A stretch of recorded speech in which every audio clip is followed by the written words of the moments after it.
I have a question. Was Batman '89 even really in The Flash? Spoilers. So as the reviews skew negative more and more, the one consistent positive seems to be Keaton's return as Batman, though many acknowledge the limited effectiveness of speaking only in quips that, like Chewbacca's medal in Rise of Skywalker, only make sense to die-hard fans and not really to the characters in the context of the story. You want to get nuts? Let's get nuts. I guess. I mean, the world is at stake, so we probably should have some discipline in our plan that... wait, was that like a catchphrase? Yeah, I'm Batman. Yeah, we know. We came because we already knew that.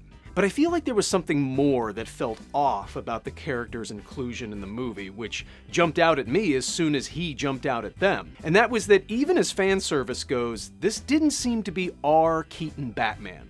Whoever this Caped Crusader was, he lived in a world that mirrored the Snyderverse in nearly every way. Now, the director of The Flash has gone out of his way to clarify that this was a conscious choice not to replicate the Burton style, as it would have been prohibitive to the movie that he wanted to make. Adding a cheeky remark that he didn't want to deal with all the hats. Yeah, that's right, the guy who decided audiences would accept a dozen CG babies thought hats would be difficult. But okay, that seems to contradict later in the film when the disco ball multiverse reveals everyone's world is matching their assumed aesthetic perfectly. Adam West in 60s Technicolor, George Reeves in black and white, Christopher Reeve apparently in a cutscene on a PlayStation 2. But Keaton's Batman, this Batman, this Batman, this Batman lives in this world? This world. You know, this world.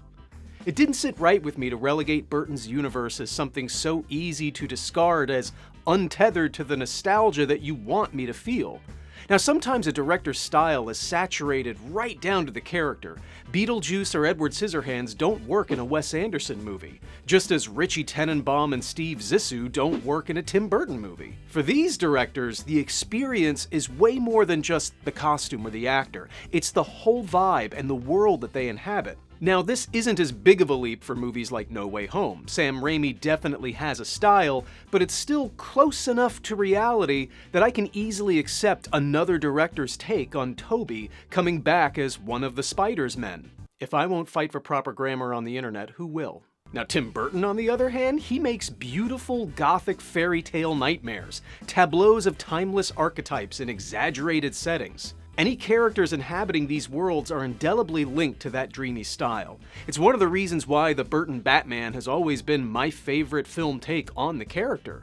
It's a guy dressed as a bat. It is an exaggeration of themes of fear and vengeance. And every time they do one of those modern, real Gothams where they, have this completely ingenious idea to ask, what if Batman was in the real world? I just start wondering not just what better uses there are for his wealth and how many times he would have been shot by now, but also how many insane clowns shooting rocket launchers through your neighborhood would it take for these citizens to, leave? I'm sorry, my civic pride isn't gonna pay these insane insurance premiums living in a city this prone to being frozen. But with Burton, you buy it. Now that is a very different world than the Snyderverse, or anything that we've seen from DC lately. According to the Flash movie, these universes do exist with all of their aesthetic quirks, but it was confusing that the cameo you wanted us to excitedly connect to the most doesn't get the world we already connect with him.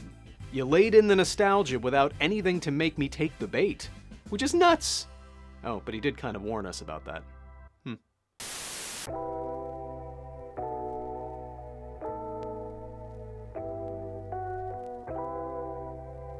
Should check that out.